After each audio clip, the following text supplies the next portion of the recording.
in the night, your heart fills with dread. Probably a murderer who wants you dead.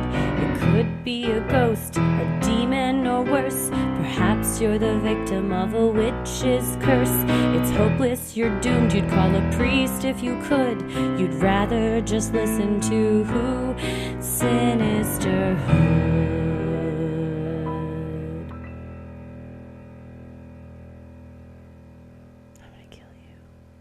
Welcome to another edition of Freaky Friday, where we tell your odd but true stories. It is Friday, February 17th. Tommy's birthday. Happy birthday to Tommy. Everybody take a moment and celebrate one of the all-time greats. Greatest human beings, greatest husband, greatest dad, greatest producer. He sets the bar. Friend. Greatest friend. He is. He's one of my best friends. Mm-hmm. And He's you're great. One of his. Yeah. Well, happy birthday, babe. I love you very much. And you're going to love what the kids and I got you. I like whenever I'm over and you're like, I love you, babe. And I'm like, I love you too, just so you know. I just want to tag on. I also love you. When Ella was probably like 2.5, 3, she called Tommy babe as much as she did daddy, because that's all we call each other. So she just hears me. You just hear her in the other room be like, babe, babe. Now he's going to think I'm calling him in here. I'm not calling you. I'm just imitating Ella. But yeah, so all that to say, show Tommy some love today. Go eat some Taco Bell, play a video game, live your best life. Hell the bell in Tommy's honor, certainly. Well, we had a freaky, I was just over at your house last night, and you and I had a Freaky Friday incident that I want to share on the pod, if I may, because we're sitting on the stoop, as we're wont to do. We frequently hang out on your stoop. The new house doesn't have a stoop. I don't know what we're going to do. I got it figured out. I've thought long and hard about this. It's like a very important part of the new house. But you looked down the street and spotted what? Our house, a neighbor, I guess everyone in your general vicinity is a neighbor. I don't know who they are. But the way their tree was positioned in front of the porch with the porch light, it looked like the tree was on fire. It was a bit of wind last night, so the red of it was a orangey reddish glow of the porch light. The shaking of the tree, it looked like a burning bush. It did. And I said, God, that looks like a burning bush. Whoa. Have I said Jesus' name 3 times today? Which then prompted you and I to riff about the similarities between Jesus and Beetlejuice and what that would look like. Like a film. Yeah. We have the entire film, and then Heather named it. I was trying to think of what rhymed with juice, and I was like, Beetle Jesus? Beetle Jesus. So... That's the name of the film. It's Beetlejuice Jesus. But then when Heather got home later, she immediately sent what is probably her best Photoshop work of a mashup of the Beetlejuice movie poster, but edited to be Jesus-like. And it's pretty incredible. We're going to post it on our social, I guess on Friday, along with this, so everyone can see just how beautiful it is. And also, if anyone is trying to produce a new Beetlejuice, we're looking to sell the rights to our story, and also we would like to be producers. Oh, absolutely. We have to get producer credit. Well, the best part was when later we came in and Tommy and Paris were hanging out on the couch playing FIFA, and I said, we have to tell you about a new film. I think Paris is going to direct. Tommy would be great as the lead role. And we set it out and we're like, listen, they tell you not to say the Lord's name in vain, but say it once, say it twice, say it 3 times, and he will appear before you, and he'll forgive you of your sins. He'll cleanse your soul. And then what did somebody say Holy Ghost? Was that another way to say? I did add that tagline to the we got a lot of them, and we're keeping it showtime though, because Jesus and Beetlejuice, and especially Beetle Jesus, says it's showtime. He definitely does. He says that when he baptizes someone. Also, a terrible part, which he'll find out when he listens, but when we got home, Paris was like, it's late, I'm going to go to bed. And I said, I have to do some work, so I'll be up late. And that was the work I was doing. It was work. We're talking about it on the show. I guess that's true. Yeah. Well, I cherish our stoop talk times because that's where we come up with things like Beetle Jesus and also talk about the UFOs that we see, the conspiracies that we see. And we love stoop talk so much we want to make it into a segment on the new tour. So we'll have some conspiracies ready, preloaded to talk about. And then maybe we'll mix it up here and there. But that's talking conspiracies and news and all kinds of stuff on the porch is one of our most treasured times together. It's a lot of fun. We like to We're share going to bring it to you in a condensed form on the tour, which all tickets are on sale now for our 2023 Full Moon Energy Tour. We're starting off in just a couple weeks in Tacoma and Portland. Tickets are going fast. VIP is almost sold out. So go to sinisterhood.com/live shows to get tickets to that and a bunch of other shows. We're going to be announcing new cities, I would say, within the week. Yes, we got some additional, I would say confirmations, but some preliminary penciled in. So once those are finalized, we'll announce them right away. But yeah, if you go to sinisterhood.com/live shows, you can get tickets. And like Christy said, our VIP, we used to do a meet and greet, kind of wait in line, come up and talk to us. Now we're going to do a 45-minute Q&A where we can just kind of sit around and talk to you about whatever you want to talk about after the show. Catch up after the show, questions on the show, personal questions, questions about life, questions about if we need to together collectively plot Beetle Jesus in all of its sequels. There'll be at least 3-4 sequels coming. I mean, there's got to be 3. At least. Because he's born, he dies, and he rises again. He rises again, yeah. They're going to be released on Easter. We have it all mapped out, but we would also love to workshop it with you all. And with the VIP comes a signed poster, a signed tour poster. We'll have unsigned posters as well as tour t-shirts available at the venues for sale. But with the VIP, you get that included, and we will sign it for you. It will be so much fun. So we'll see you in Tacoma, Portland, and all the cities at sinisterhood.com/live shows. It'll be a freaky time. And I think today will be a pretty freaky time because you've curated a list of several freaky stories for us to share.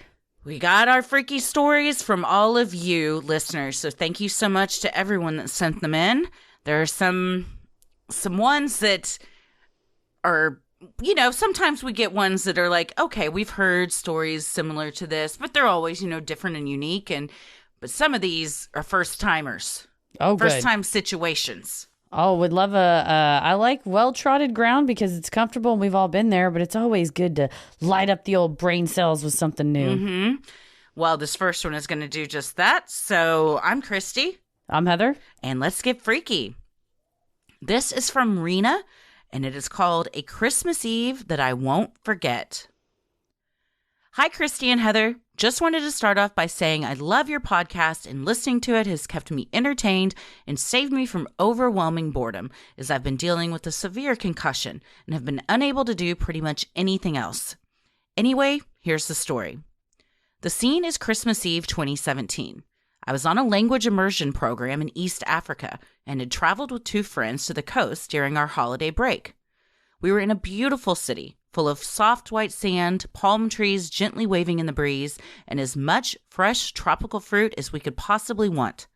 Coming from a cold, mountainous city inland, we could not have been happier. On the way to our Airbnb, we brightly chatted with our rickshaw driver about how we were new to the city, and we were thrilled to be able to explore a new part of the country. We hopped out of the rickshaw in front of our Airbnb, full of optimism for the days ahead. The first sign that this might not be the trip that we were anticipating was the state of our Airbnb. While online it was depicted as a bright, luxurious apartment on the beach with a modern interior design, in person it was eerily empty and smelled like something sour and rotten. A dingy couch sat alone in a vast living room. All of the dishes in the kitchen were foggy and sticky, and none of the beds had any sheets. Despite this setback, we were determined to make the most of our trip, and the next day we left the Airbnb to find a rickshaw driver to bring us to a restaurant in the heart of the city. After wandering around the neighborhood a bit, we were delighted to find the very same rickshaw driver who had dropped us off the day before. We looked right past that red flag and greeted him enthusiastically, marveling at the lucky coincidence that it was him again. Once again, we piled into the rickshaw and let him know where we were going. Things began to go south when we got onto the major road within the city, and the driver abruptly told us that we'd need to get out. Confused because he'd already agreed to take us to the restaurant, I asked why.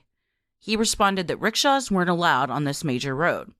When I pointed out that there were many other rickshaws already on the road, he said that they were breaking the rules and he wasn't comfortable doing that. Feeling like the story wasn't adding up, but not feeling like arguing with him, we agreed to get out of the rickshaw and walk the rest of the way. Within seconds of getting out and beginning to walk down the sandy sidewalk, we heard a motorcycle coming up behind us. Now, motorcycles on the sidewalk weren't unusual in this country, but they always made me nervous, and my friend began to pull me towards her to be further away from it. As she did, the motorcycle passed within inches of me, and the rider reached out and ripped my purse from my body. Luckily, my purse snapped right off, so I didn't get dragged behind him. Also, luckily, I had just taken my passport, credit cards, and most of my money out of the purse before leaving the Airbnb. Unluckily, the Airbnb keys were in the purse, and it was looking a lot like the thief and our rickshaw driver might have been in cahoots, and the rickshaw driver knew where we lived. Figuring there was nothing we could really do about it, we continued on to the restaurant and had a fantastic meal. Afterwards, one of my friends went off to meet up with other people she knew, and my other friend and I decided to get into another rickshaw and head back to the Airbnb. As we're riding along, consciously not mentioning to the driver that we were new to the city this time, I glanced out the window and my heart dropped as I realized that I was eye level with a leg clad in fatigues and adorned by a machete and a machine gun. At that point, I was used to seeing police officers with huge weapons, but it still sent a jolt through me every time. Almost instantaneously, and in what felt like slow motion, the man in fatigues stopped our rickshaw. I could now see that there were actually two men approaching us, both in the same fatigues and carrying the same weapons. As they got closer, I heard one of them say, "Oh, I like that one." Every woman knows that that is not something you want to hear from a strange man, especially one carrying massive weapons. My heart sank further. I decided to greet them in the local language. I wasn't sure if it would have been better to pretend I didn't understand them and hear what else they had to say about us and whatever plans they might have for us, but I just didn't think I could emotionally handle hearing anything like that and not reacting. They greeted us in response, then quickly followed up by asking what religion we practiced. Not your average small talk, to say the least. Now, I had gone to church growing up, but I identify as an agnostic these days. My friend was Jewish. Deciding that Christianity was probably the safest answer, I responded that we were Christian.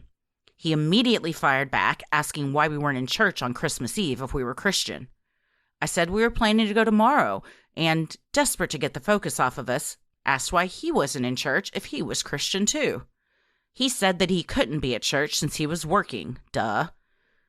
I decided to take advantage of that moment to talk about how being a police officer, soldier, militiaman, whatever he was such a meaningful job because it was all about protecting people. I gushed, "Oh, it's so great to have officers keeping everyone safe. It's so important to protect people." The men shrugged this off and asked if we were married. For whatever reason, instead of spouting my usual yes when I got this question, I chose that moment to respond that I was waiting to finish my studies before marrying. Questionable choice, but oh well. The men then told us that the rickshaw was not in safe condition to ride, and that we needed to get out and go with them. I responded that I felt perfectly safe, and we were close to where we were staying anyway, so it was fine. He insisted that we could not remain in the rickshaw. I responded that if we couldn't stay in the rickshaw, we could walk from there. He didn't go for it. I had no idea what their intentions were for us, but I had the strong feeling that if we went with them, we might never be seen again. So I was going to say whatever I needed to say to not go with them. Throughout our exchange, I could feel something hard and metallic bumping into my leg. I couldn't bring myself to look down at it, but could only imagine that it was the butt of his machine gun. After a few minutes, it became clear that the back and forth was going nowhere, so I decided to distract them and burst out, "Oh, you're officers. Maybe you can help me. I was robbed today," and launched into the tale of my robbery. When I finished, the man looked at me blankly and said, "What do you expect me to do about that?" So much for the noble job of protecting people. I responded, "Nothing, I guess." He then mentioned that it was really hot outside and maybe we could talk more over a drink somewhere. I said I wasn't feeling up to it today with the robbery and all, but maybe we could do something tomorrow. He asked for my phone number, and I reminded him that my phone had been stolen earlier. He then asked for my friend's number, and she pretended not to fully understand, instead answering, "Oh, good idea. I'll write your number down." Looking a little bemused, he gave her his number and finally allowed us to go on our way, with the promise that we'd call him tomorrow. Obviously, we didn't, and promptly decided that we needed to move to a different neighborhood altogether for the rest of our trip. We spent Christmas lounging at a beautiful beach, eating fresh seafood, and I feel incredibly lucky that we were able to avoid harm both from the robbery and those militiamen. It was a scary and stressful day, but I'm proud of myself for being able to stay calm and ramble my way out of whatever those men's intentions were for us. Stay safe out there. Wow. I thought it couldn't get wilder when the rickshaw driver and the motorcyclist were in cahoots, and then a machete shows up. And a machine gun. And machine two people with them, whatever role they have in the government or whatever they're doing over there, telling you to come with them, and you're not local. Terrifying. Yeah, anytime you're unsure if there's a language barrier, you're not sure about human rights laws, or you're not sure about laws in general, it is nerve-wracking when you encounter that. And you come around a corner thinking, "Oh, it's a vacation. We got an Airbnb. The pictures looked nice." What a gut punch initially when you go in and it's dingy, it's sticky, there's no sheets. And you think, well, it'll get better, and it just gets worse, and then worse again, and yet worse again. I'm glad y'all decided to go to a different neighborhood. Yeah. Definitely Also, the move. Kudos to you for the optimism of seeing that Airbnb and still being like, this is going to be great. Because I would have walked in and been like, nope, shut it down. We're leaving right now. But I also can be a bit of a diva when it comes to the areas or the places where I like to stay. Yes, accommodations. No, for sure. And sometimes the pictures look fine, and you get there in public, or you get there in person, and it's a complete fabrication. Oh, yeah. Also good thinking on, let me get your number, and saying, oh, let me write yours down, to just try to avoid any further contact connection at all. Yeah, I have an irrational fear of being absconded in a foreign country and thrown into a jail and never seen from again, which is irrational because rarely do I ever travel internationally, and certainly not to a place where that even might be a reality. But like on the table. I saw that Claire Danes movie, and it scarred me for life. You're like, I can't end up like Claire Danes. I can't live that life. I'm not strong like Claire Danes is. I can't withstand it. Well, I'm glad y'all were Claire Danes strong and made it out. What was that movie called? Broke Down Palace? I think so. Yeah. Also, the movie I was telling you about the other night, wild as fuck. If y'all haven't seen Infinity Pool, I don't know if I liked it, but it was interesting, and some of it kind of plays into this. If you have a chance to watch Infinity Pool, I guess that's fine. What I would recommend instead was to sit on the stoop and just have Christy tell you point by point the plot, and then 3/4 of the way through go back and go like, oh, I forgot to tell you about this fucked up thing that happened in the woods. Anyway, that also happened. Okay, back to the story now. It's way better than streaming it on a major service provider. Just hearing you go, it was crazy because this happened and then this happened. And I'm like, it happened what? And you're like, it was nasty. And then plot points out of order, things getting great. Thrown in later. I'm sure it was very easy to follow. It was, I will say your descriptions are so good. And I know what Alexander Skarsgård looks like. So it was a little movie in my mind. But you're right. It does sort of play into that. Anytime you're in a place and they accuse you of a crime, whether or not you did it, and the consequences aren't not that the United States has the shining example of the justice system, but we got some guardrails in place that not everybody has. So, well, the language barrier is also adds a whole new element to things. Yeah, for sure. I really feel like we live almost in the Star Trek age where you can now say, I won't say her name because if I invoke my robot assistant, she'll turn on. I've learned recently. But, you can use your phone and have somebody speak into your phone and it can translate back and forth. So that's at least helpful. But if you've just had your phone snatched and by you're a person staring on a bike, down some scary looking dudes with machetes and machine guns.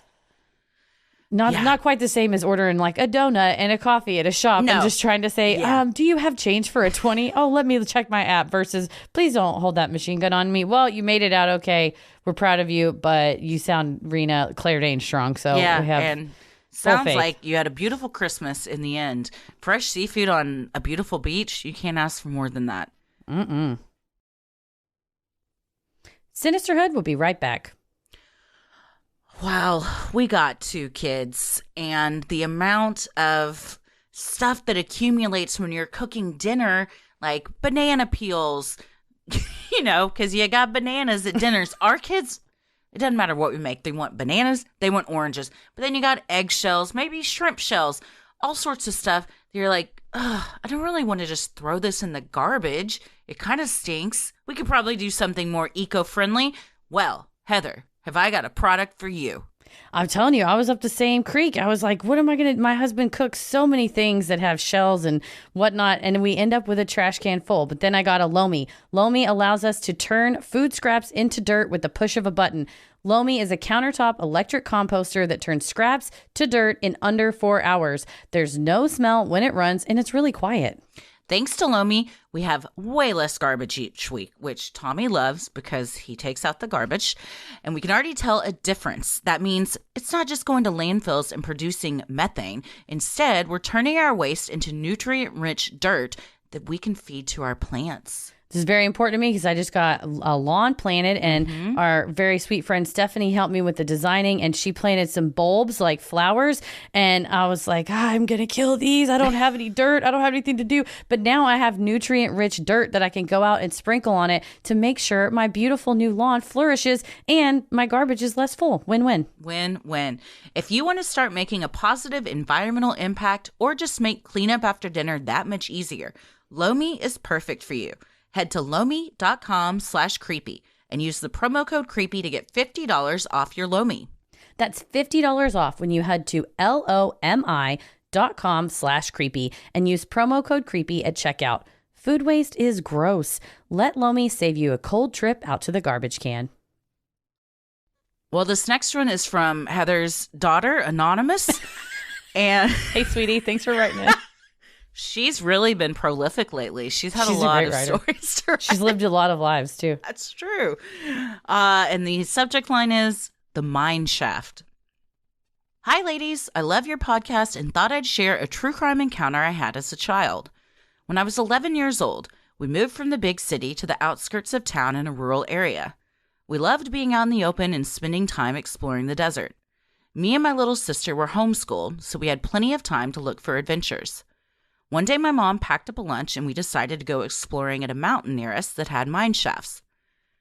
Now, we knew the dangers of mines, so we definitely didn't plan on going in them. The areas around them always had really cool rocks and minerals that we enjoyed collecting. Yes, I was a nerdy kid. We had to be extra careful because this area also had a lot of vertical mine shafts.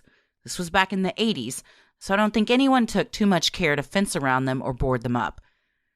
When we were out that day, we saw a car driving down the road where we were. We thought it was a little odd since we almost never saw anyone around there. A guy got out of his car and with a flashlight was walking around, looking down the mine shafts. Kind of weird, we thought, but he could be a geologist, a local worker. We tried just going about our business, but he was giving us weird vibes.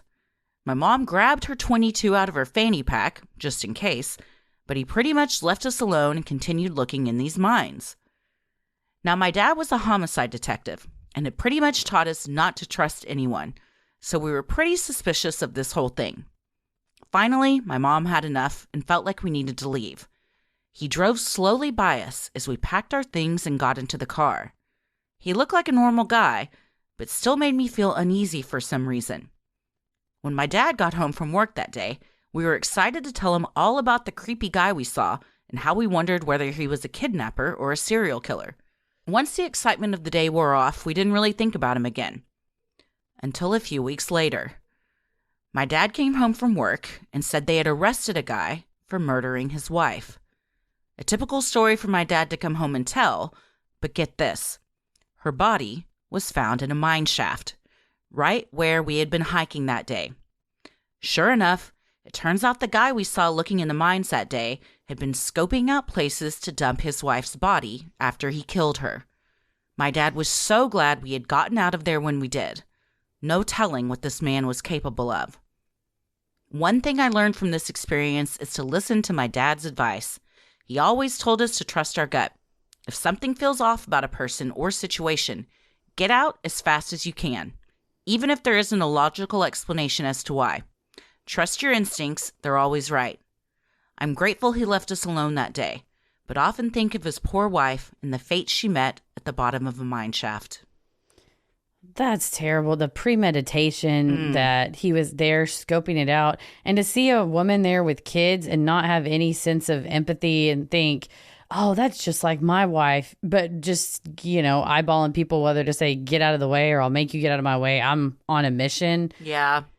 It's very eerie to think of the mindset or put yourself in the mindset of someone that you're out there picking up minerals, which, by the way, is awesome.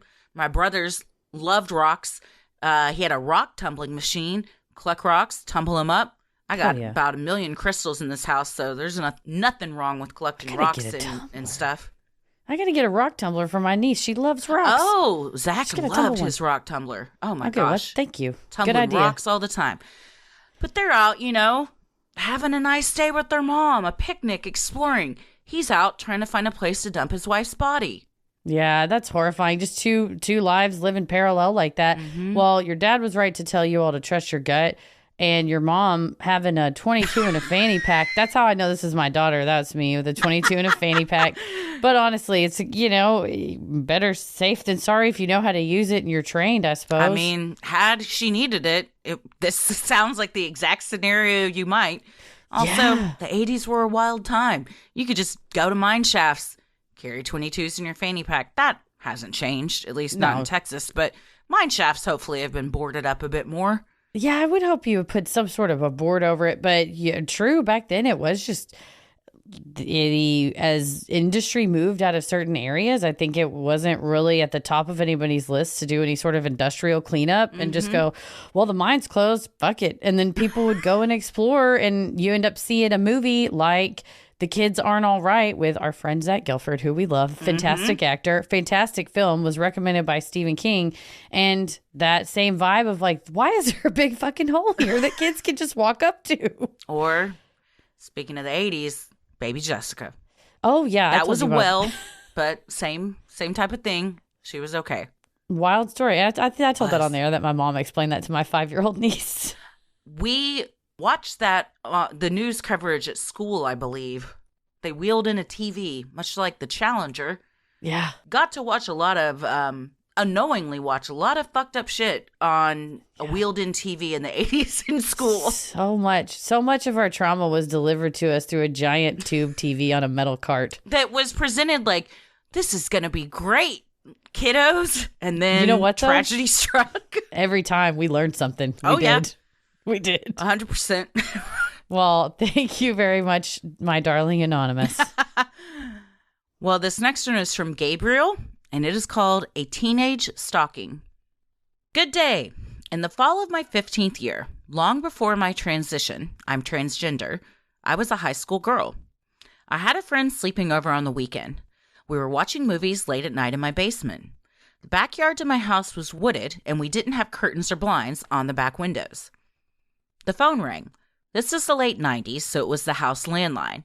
And as I said, it was late. So I rushed to answer, worried it was one of our friends and not wanting to wake my parents. I said, hello? The voice on the other end was probably masculine, but pushed to a late Michael Jackson tone, Mickey Mouse-ish, and said, Is Kelly home? Kelly is my sister's name, who notably had a bedroom in the basement. She wasn't, so I said, "No, may I ask who's calling? I can give her a message." He said, "That's okay. What are you girls up to?" The hair on the back of my neck prickled. I had not mentioned my friend, and she hadn't made a sound. I asked, "Excuse me?" He replied, "Just hanging in the basement, watching some telly?" I freaked and hung up. I looked at the back windows, but it was night and the yard wooded. I couldn't see a thing. I looked at my friend and dragged her upstairs, waking my parents. As I was explaining what happened, the phone rang again. This time my dad answered. He only heard heavy breathing, then a click. He told everyone to stay together and search the house, and probably a light search of the yard, because my dad is a huge scaredy cat. He told us he didn't see anything and we should all just turn off the lights and go to bed. We tried doing that, but the phone rang 4 more times that night. My dad answered every time and the person hung up. He tried *69, but the number was blocked. This guy called up until very cold weather. We lived in Minnesota. Anytime my bedroom light was on later than other house members. Then it stopped. Hoping it was over, I relaxed a little. With the spring thaw came an onslaught of calls, always when my light was on later than the rest of the house. We tried contacting the police, but they had nothing to go on. No number, no sighting, just creepy calls. My room was adjacent to the roof.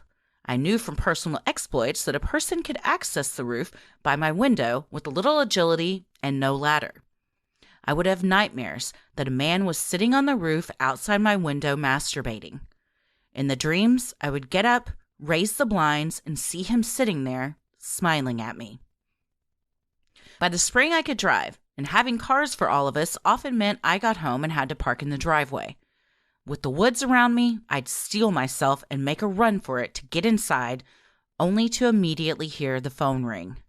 It was terrifying. This went on through the summer. Eventually, a friend of mine, a fellow redhead in the neighborhood, woke up to see a man masturbating in the window well to her bedroom. She had a room in the basement. He was caught and put in jail, and the calls stopped after that. Thankfully, no one I know of was physically hurt. However, I will never forget this terrifying experience. As a side note, I'm the guy that wrote about the mountain witch so long ago.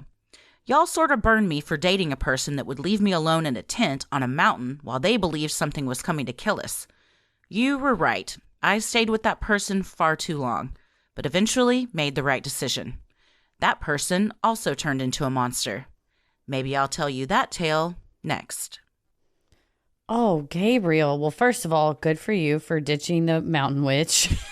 Yes, I remember that, and you made the right call. I think right? that spoke to that person's character quite a bit. For sure. Yeah, the mountain witch abandoner. Not cool, not cool. But I hear you that no one was physically hurt, but this is such a burden to bear for anybody at any age, but to be just 15 and you have now had to alter your daily life, that it's hard to sleep. You can't stay up as late as you want because you think, well, shit, if I leave the light on, they're going to look at me. You can't even walk from your car to your house. And the dreams you had is concerning that did something catch out of the corner of your eye and you did see something. I hadn't even thought about that. You had a premonition. I don't know, but yeah, that's horrible. Yeah, you don't have to be physically hurt to be abused and traumatized. And if your entire day in life is having to be altered because of fear, that's absolutely abuse and trauma. To know that someone is seemingly watching you at all times, at least when you're home, you get home, you get inside, immediately the phone rings.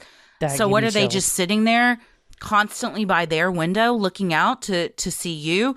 Where do they live? I mean, obviously they live kind of close in the vicinity. So then I would be out thinking, is it that person? Could it be that person? Like who could this be? Maybe they had a thing for redheads. Yeah, I'm trying to think if I was, my initial reaction was, oh, they're probably in the woods with binoculars. But if it's the late 90s and you're getting calls on landlines, either they have, a giant Zach Morris phone that they're using from the wooded area, or you're right, they're somewhere where they, whether high up or a house nearby, that they've got an eye on those windows, that certain set of windows, and had moved past enough to know who was staying where. And very eerie that the victim who caught him outside their window resembled, had red hair as well. Well, I think it was clear if the calls stopped that was the culprit. Hopefully that stint in jail taught them a lesson, and all that perverse bullshit was stopped after that. Right. Stay off the phones. Well, you're very brave, Gabriel, for going through all that. That's terrible, but thanks for sharing, and thanks for the update on ditching the mountain abandoner. Congrats on ditching the mountain abandoner. Right? Congrats. On to bigger and better. Sinisterhood will be right back. Oh, when I break a nail, when I chip a nail, when I see pictures of myself with raggedy nails, I feel like, come on, girl, you deserve better. Take care of yourself better. But I don't always have time to get out to the salon, make an appointment. You drive there, you park. So if I'm able to do my nails at home, I'm going to be able to care for myself in the ease of my own bedroom. And in case any of you, and with my nails and life in general. Yeah. What you do in your bedroom is your own business. Take care of yourself. Take care of your nails. And in case you need a refresher why Olive and June is freaking amazing, and they're the ones you got to turn to do your at-home manicures. With the Olive and June Mani System, you treat yourself to beautiful nails all year long. Their polishes, first of all, they've got every color under the sun. They last 7+ days and do not chip. Their Mani System is the ultimate secret behind salon perfect nails at home. It's all in one. There's no guessing, no messy nails, and no salon price tag. I just did Ella's nails for Valentine's with some little Olive and June nail stickers. They're so cute. They have all sorts of different ones. Can they be for kids? Yes. Can they be for adults? Of course. Put little hearts all over her little nails. They were so cute.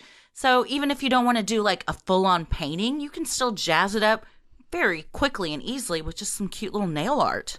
And if you are going to do a full painting, you use the patented Poppy system. It's the brush handle that makes it easy to paint with both hands. Because I thought, oh, an at-home manicure, well, my right hand is going to look like a child did it, and my left hand will look on point. But with the Poppy, I can do with my non-dominant hand. It looks just as good as my dominant hand. And your nails look professionally done. People will go, what color is that? And it's great to say, here's a link. It's on Olive and June. We suggest getting the Olive and June Mani System. Comes with 6 polishes. It breaks down to just $2 a mani. I used to spend $35 for one gel manicure. Getting beautiful salon perfect nails at home is now a dream come true with Olive and June. No more having to make appointments or travel to a salon. Visit oliveandjune.com/creepy for 20% off your first Mani System. That's oliveandjune.com/CREEPY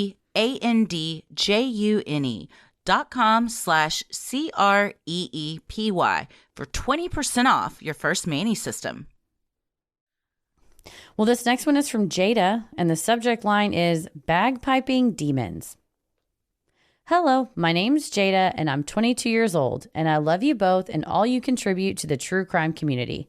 I'm sending this story to 2 separate pods, but I love you both equally, LOL.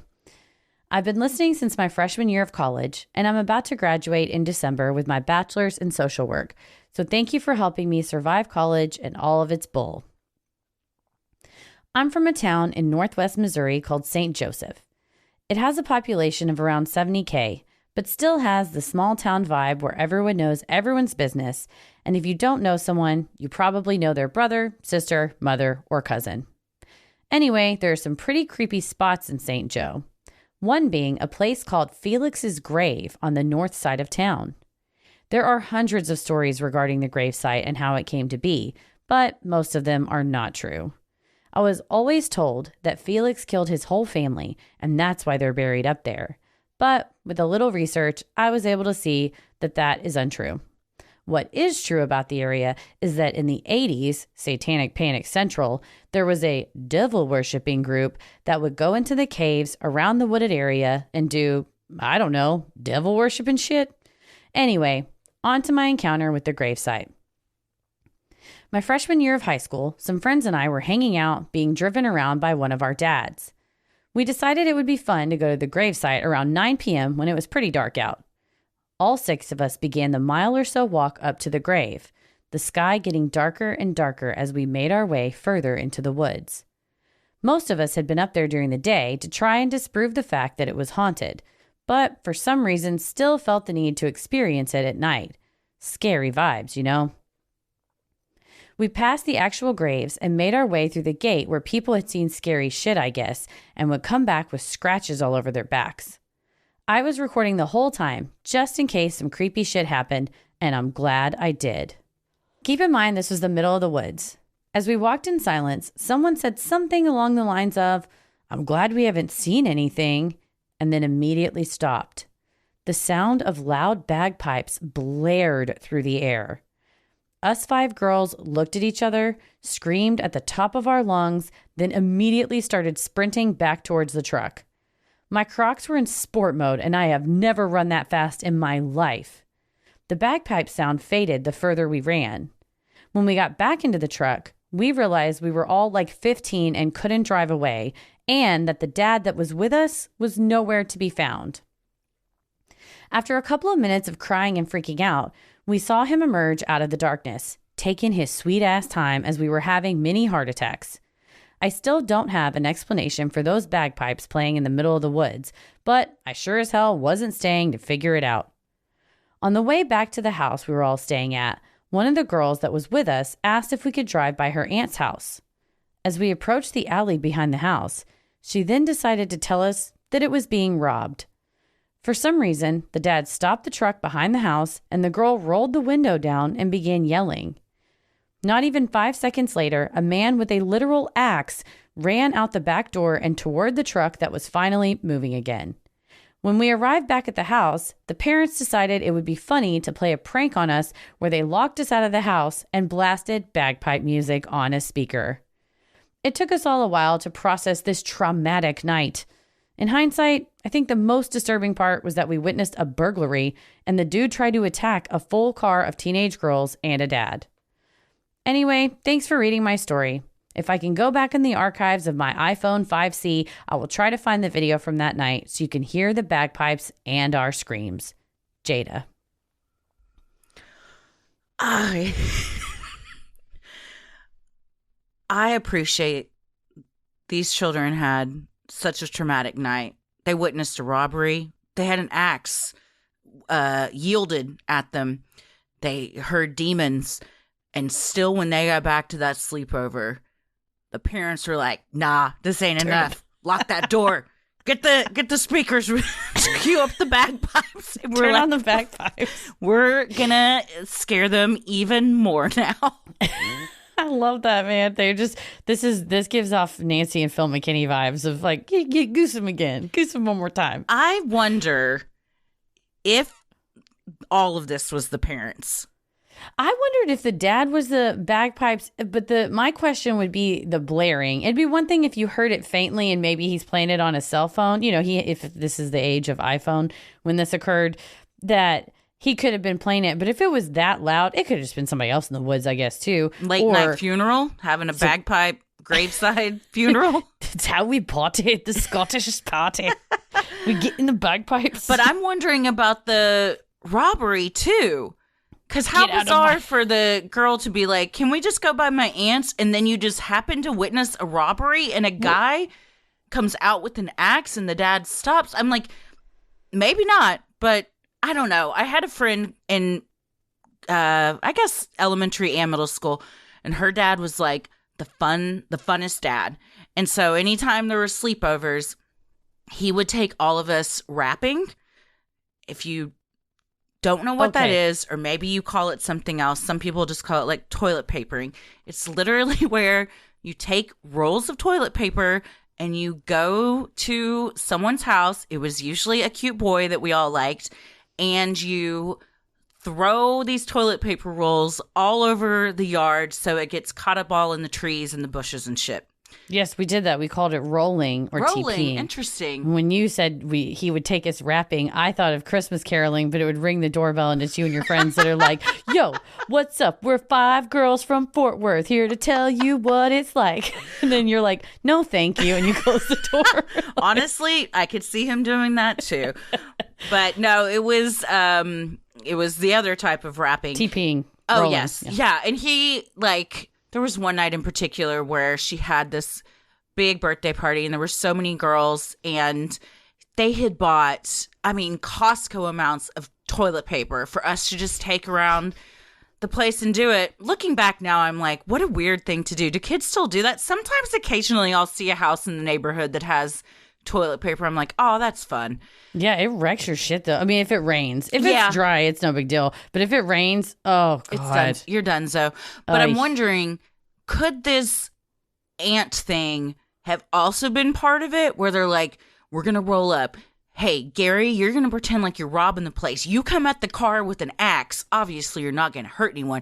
And then Dale will drive off real fast. And then we're going to get back. And Cheryl's going to be in charge of the bagpipe speakers. So we're going to give these girls a night they'll never forget. That is an elaborate scheme. And if they put that much time and effort into it, kudos for being parents of the year, for giving them such a wild ride.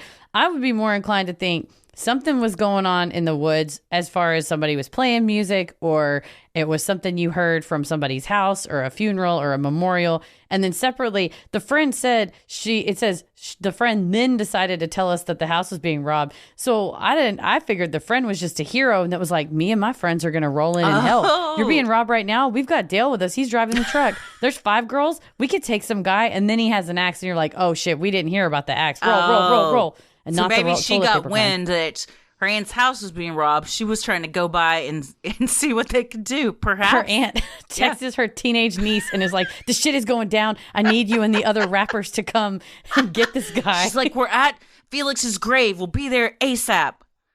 Chaos. Damn. And I love it. I love it, Jada. Jada, if there's a follow-up that confirms or denies any of our theories, please let us know. Please follow up via email. Thank you. Sinisterhood will be right back. I was at a happy hour one time and someone came up. I was wearing a dress that I thought looked nice and commented on my appearance and said that, oh, I just know you're pregnant. And I don't think anyone should ever comment on your appearance unless it's positive. And somebody says, you look like you're glowing. That's one thing. I'm not pregnant. You can be glowing from a lot of things. And guess what? I was glowing because I take care of my skin now because I found out what's right for my skin. There's always a lot of buzz when it comes to finding out what's right for your skin. But in my opinion, it's best to get real advice from the experts. I always have to ask an expert. I don't just go off of guesswork. I need a professional. That's why we're excited to partner with Apostrophe. Apostrophe is an online platform that connects you with an expert dermatology team to get customized acne treatment for your unique skin. Nobody else's, your unique skin. Through Apostrophe, you get access to oral and topical medications that use clinically proven ingredients to help clear acne. You just simply fill out an online consultation about your skin goals and your medical history. Then you just snap a few selfies and a board-certified dermatologist will create your initial customized treatment plan. Apostrophe offers access to prescription treatments for all types of acne, from hormonal acne to facial acne, and even back, chest, and butt acne. And if you don't have acne, Apostrophe still got you covered. I specifically am trying to reduce dark spots from sun damage. Their board-certified dermatologist can help you with that or any other skin issues you might want to address. When you do your online consultation, you can say all of that, and then they'll get you on track.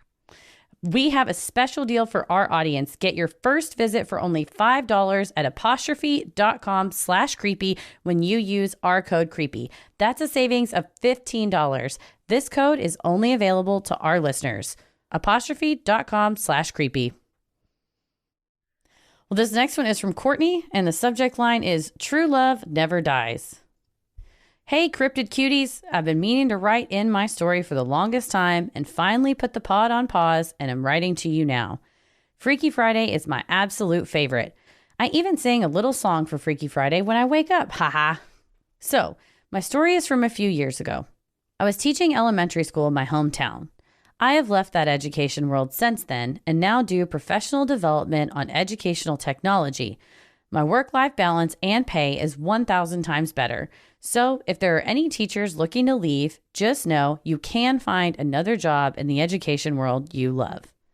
Anyway, I was teaching 4th grade at the time, and part of being a teacher is running into students, parents, grandparents, and siblings of the kids you teach, and not always remembering everyone's name. This particular Sunday, I was going with my mom to a Thai restaurant in my hometown for lunch. The restaurant has large glass windows, so as you walk up to the entrance, you can see everyone inside dining. As we walked in, I noticed an older couple eating, and that the older woman was staring at me as I walked up to the doors. I thought it was strange, but maybe she was just people watching. As we entered the restaurant and were waiting to be seated, I noticed the same older woman was staring me down, hard. My first thought was that maybe she's a grandparent of one of my students and she recognized me, although I didn't recognize her. I contemplated walking up to say hello. Before I could make my decision, our waitress sat us at our table. The layout of where we sat is important. My mom and I sat against the window, so essentially our shoulders were parallel with the window. The older couple sat perpendicular to me, so the man's back was to me and the woman was facing me. I didn't think anything about her staring because I was hungry by the time we were seated and was looking for the pineapple curry on the menu. Once we ordered, I noticed some movement out of the corner of my eye. I turned to look, and the man was bagging his food to go and paid his bill. But there was no woman in sight. No plate on her side of the table, nothing. My stomach dropped to my feet. The man got up to leave, and I whispered to my mom, "Was that older man sitting with an older woman when we came in?" She told me, "No, he was alone. Why?" At this point, I thought I was truly going insane. I told her, "Are you sure? Maybe she just left early." My mom was positive nobody was with him. I told her I saw an older woman with him, and we were both confused. I called the waitress over and asked, "I'm sorry, this is probably such an odd question, but was there an older woman eating with that older man that just left?" She said, "No, why?" Again, my stomach dropped because I was truly feeling insane at this point. I've lost my mind and I'm hallucinating. Great. I told her that I swear I saw a woman eating with him, and she rather loudly said, "Oh my God, really?" I felt like the whole restaurant turned to look at me. I wish I could have vanished on the spot. The waitress then told me that the man's wife had recently passed away, and before she did, they would come to this restaurant every Sunday to eat lunch together. I was shocked. The waitress asked me to describe her, but it was so weird I couldn't get specific with it. It was such a quick blip in my mind. I didn't have specifics such as hairstyle or clothing style. But when I saw that woman, she looked as real as you or I. She told me next Sunday she would let him know what I saw and let him know that his wife was still dining with him. I think I was meant to see her. Maybe that's why she stared so hard, because she could tell I saw her and wanted me to remember so I could let her husband know. I had goosebumps the rest of the day, and while I still felt crazy, it made me feel better knowing that the husband would know she was still with him. Some of my friends think she's a residual ghost, lingering on repeat for Sundays. I like to think she comes down from wherever she is in the afterlife to continue their tradition of Sunday Thai food. It's been years since then, and I haven't had an encounter like that since. I'm not sure if it's because it scared me so much that I mentally blocked it from happening, if other ghosts just don't want to be seen, or if I'm just not noticing them because they look just like real people. I still sometimes wonder if it really happened, and all I need to do is call up my mom and she confirms it wasn't a dream. It happened. She was there. Last year, I joined the Dead Dad Club, and I'm hoping that the part of my mind that opened to see that older woman will someday open to see my dad again. Thank you for all you do, for making this podcast, and for being a light during my week. I like to think that she also just comes down to enjoy Thai food on Sundays. But that's a really interesting point of maybe she was staring so hard because she knew you could see her. Mm-hmm. I never really thought about that, but that's really interesting. It's also quite eerie to think maybe you're seeing ghosts all the time. I see dead people. Yeah, and you just don't know because they look like everybody else. They're everywhere. Well, I agree. I think that she was probably trying to get her attention. A residual ghost is, I'm sorry, Mom. That's the type of ghost that was haunting my parents' house for all those years because I told you the guy had passed away in the driveway, and so she was running. So I think if it's something that's meaningful to you or was a big, a big moment in your life, that's where your energy will go when you die, because I think all of our energy dissipates when we die and goes to different places, and where it goes, I think, depends on the life you live. And if this was something so important to her, I would say that would make sense that it would be a residual place, but more likely if she's looking at you and is cognizant and making contact, then yeah, it was more of a, hey, you can see me. Come on now, pass the message on. Let them know. I really don't think that a Yelp review or a Google review or anything, if 5 stars is nothing better than saying, I travel down once a week from the afterlife to get this pineapple curry. It was Do you so know good. how good this pineapple curry, in life and death, there's no better pineapple curry I found. Don't think that it's all better over here on this side, because the pineapple curry is shit. You're like, That's I've me. been I to would heaven. haunt a Thai. Actually, I would haunt a Tex-Mex restaurant. I can be found at El Phoenix in the afterlife if anyone's looking for me. Oh, definitely. Now I'm trying to think of where I'd be. El Phoenix, maybe Mi Casina, because I love a Mambo taxi. I just had Mi Casina the other day. Oh, I'm jealous. Now I want I a thought Mambo. of you too. Oh, look at Because that. I know Yeah. you love the Mambo taxi. I like El Phoenix as well. But yeah, I think, if you can say I've been to heaven and they don't have food this good, that's the ultimate. You don't need even like people love us on Yelp sticker. No, ghosts travel through time and space to come and eat this. People jump universes, timelines to come get this curry. We're leaving out the fact that her husband was also there, but any of us who've had a really good meal, it's like, yeah, you're here too. But Right. I'm glad you're here. But And that's just, very sweet. completely, well, not completely unrelated, but pivoting. If you live in the DFW area and you want some really good curry, may I suggest Zap? Oh, Zep is good. Oh my I've gotten. gosh. And their pineapple fried rice, maybe the best fried rice I've ever had. It's so good. ZAAP. Zap. It's up at Garland and Buckner, Yeah, right? there's a Buckner, couple, I think. There's a couple. And they have those big ass macaron ice cream sandwiches that you can buy inside. God damn. Oh, you haven't had one of those? I'm gonna have to get one now. Oh, they're like I've the only- size of a big ice cream sandwich, but the cookie part is different flavored macarons, and then the ice cream inside is also flavored. The lavender one, get out of town with that. I love lavender so good. flavors. Well, now I'm getting off the mic. I know where I'm going after this. They're really good. They're very good. Well, thank you, Courtney, for sending that in. And I also hope for you that part of your mind will open and you'll get a visitation from your dad in a dream or in otherwise real life, wherever. Me too. That energy is still with you. Sinisterhood will be right back. Well, this final one is from Kay. And the subject line is Unexpected Angels After Last Orders. Hello. In classic British understated fashion, I'm going to keep the gushing brief. Love listening to you guys and super gutted you haven't come to the UK yet. Last week's episode with the woman who got her drink spiked with her friend, so glad they were safe, reminded me of when it happened to me. But my story was a little different and has a bit of a heartwarming end. About 10 years ago, I went out to a lesbian bar with a gay couple I was friends with. As we were sitting down chatting, drinking, and just generally having a laugh, a really weird woman kept coming on to me. I decided to take it as a compliment and politely explained I'm not gay. I didn't feel particularly threatened because I'm 5'10" and northern. We don't take shit up north. This weird woman kept sexy dancing around the table and trying to talk to me and asked if I wanted to do some pills. I declined, and with my persistence, she eventually skulked off into the shadows of the club, I assumed to try her luck elsewhere. I'd had about 3 beers, bottles, not pints, which for me is enough for me to start to feel it, but not be drunk. We decided to pop out for a cigarette and left our drinks on the table.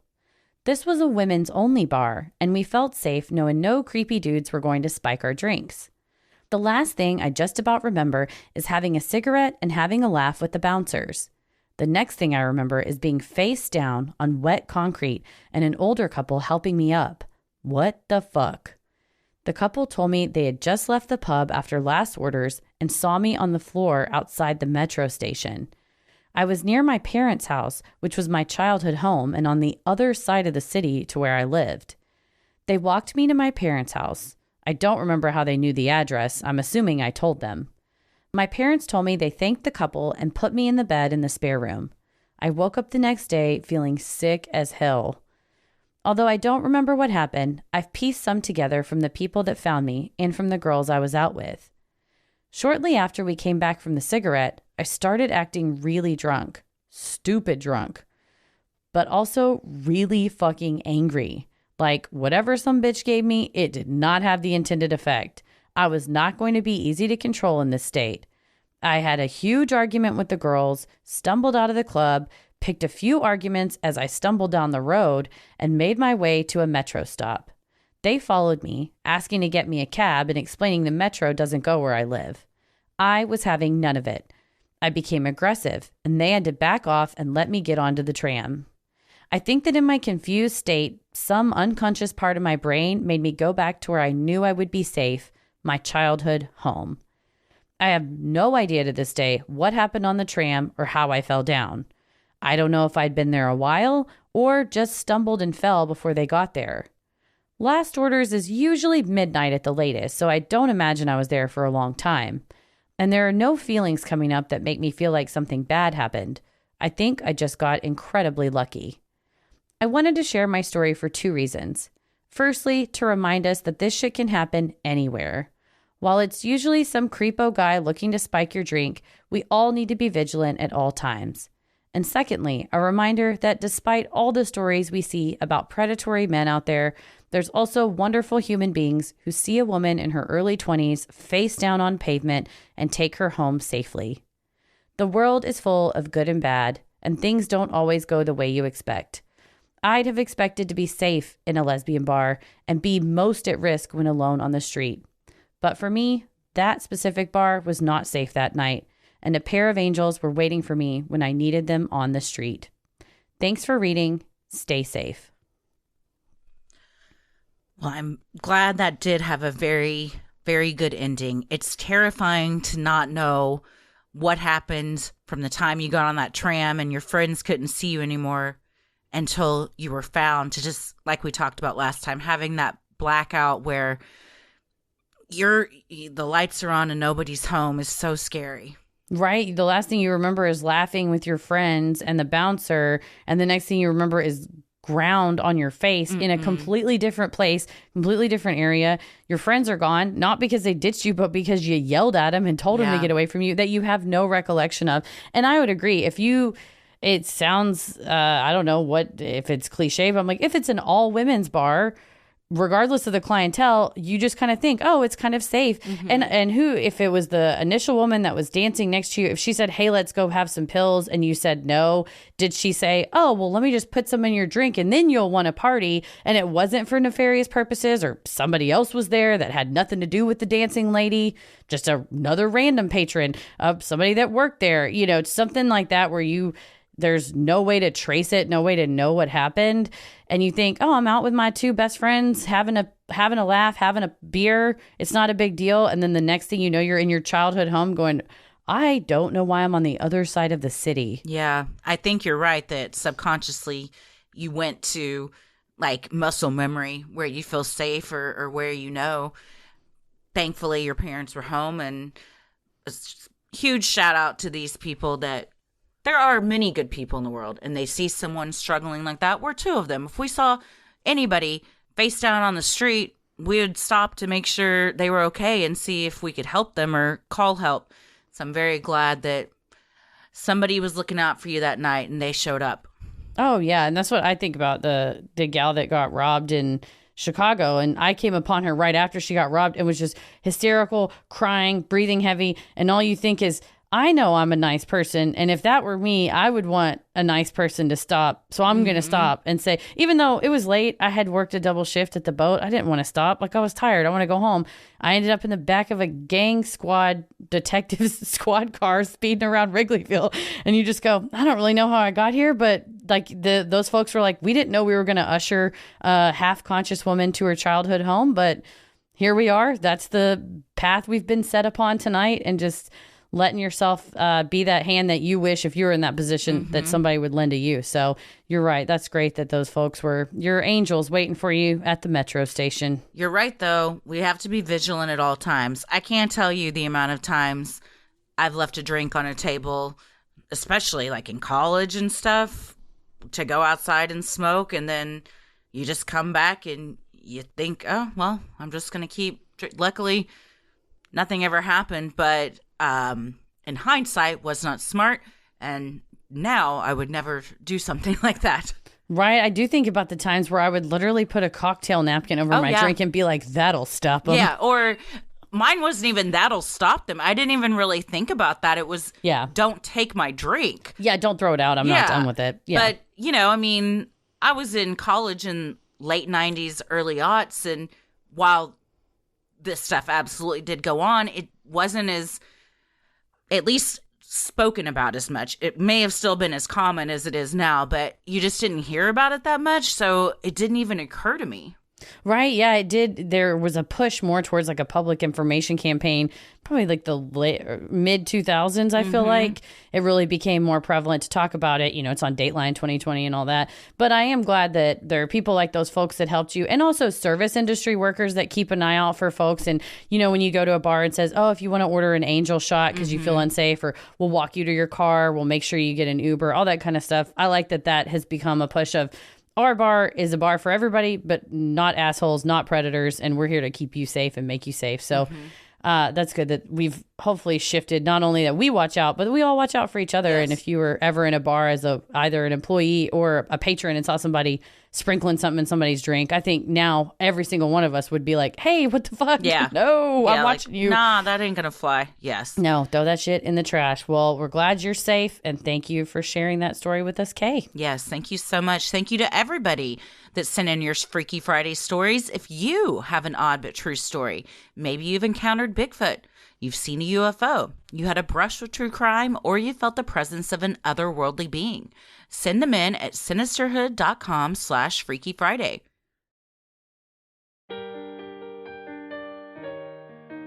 We love providing Sinisterhood to you at no cost, so if you like what you hear, consider supporting this show by donating to our Patreon. We're a small operation, creating this show for you by researching, writing, recording, and producing it ourselves. Any amount is sincerely appreciated and helps offset the cost of making and hosting the show. As a thank you, you'll also get some sweet perks like ad-free episodes, a Sinisterhood sticker, membership to our exclusive Patreon Facebook group for those in the Rolling the Airwaves and Getting Into It tier, a special shout-out on the show, a monthly bonus mini-sode, and patron-exclusive video and audio content, including Am I the Asshole?, relationship advice, Judge Christie, Dear Sinister, true crime headlines, and more. Plus, patrons in the Getting Into It tier are also able to vote on a bonus content segment each month they would like to see us live stream. May I just briefly say one of the greatest benefits of Patreon is the community that comes with it. We have the most wonderful, supportive, kindest, funniest, just kick-ass listeners, and the Patreon Facebook group and the Patreon page itself with the comments and the interactions and our Q&As.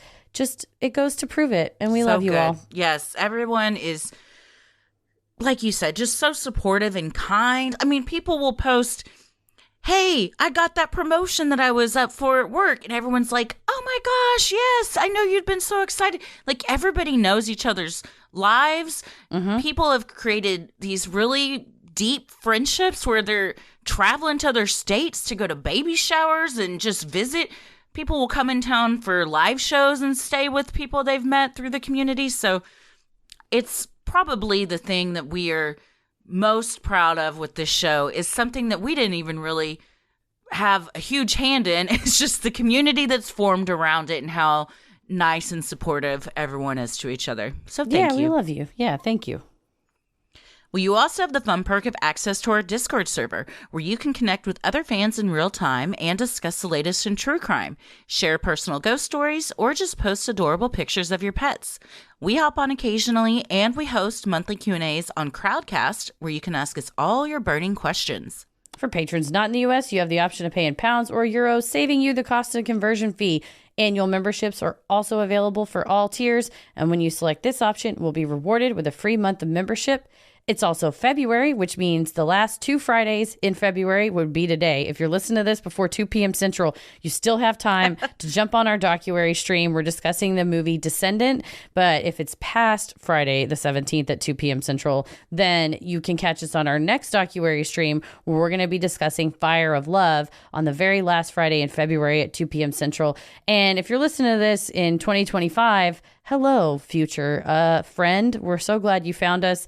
You can go back and listen to all the replays of docuary where we discuss the Pez Outlaw and Senior, all available on our Patreon. Yes, they're so much fun. We cried a lot on the last one, but it was still a great time. So much fun. Well, for more details on all of this and specific member tiers, visit Sinisterhood.com and click Patreon on the top banner. So many of you have been tagging us in pictures of you sporting your sweet Sinisterhood merch. Keep those pictures coming. If you want to get some cool Sinisterhood swag like mugs, totes, clothes for your kiddos, or our brand new badass logo tee, or coming up, our tour shirt, visit Sinisterhood.com and click on shop on the top banner. The best thing you can do to help us grow is like, review, and follow on Apple Podcasts, Spotify, or wherever you listen to your podcasts. And please tell a friend who you think would like us to check us out. You can also share any episode by clicking the 3 dots in the top right corner and share topic-based playlists from Spotify by visiting Sinisterhood.com/playlists. All of this means so much to us and really helps podcasts like us get more exposure. You can follow us on Instagram and Twitter at Sinisterhood Pod, like us on Facebook at Sinisterhood, or follow us on YouTube and TikTok at Sinisterhood Podcast. Christy, where are you at on that World Wide Web? I am on Instagram at Christy M. Wallace and Twitter and TikTok at Christy or GTFO. Heather, what about you? Oh man, I'm on Twitter at MCK versus the world, and I'm on TikTok and Instagram at Heather versus the world. As always, the devil rules the airwaves. Keep it creepy.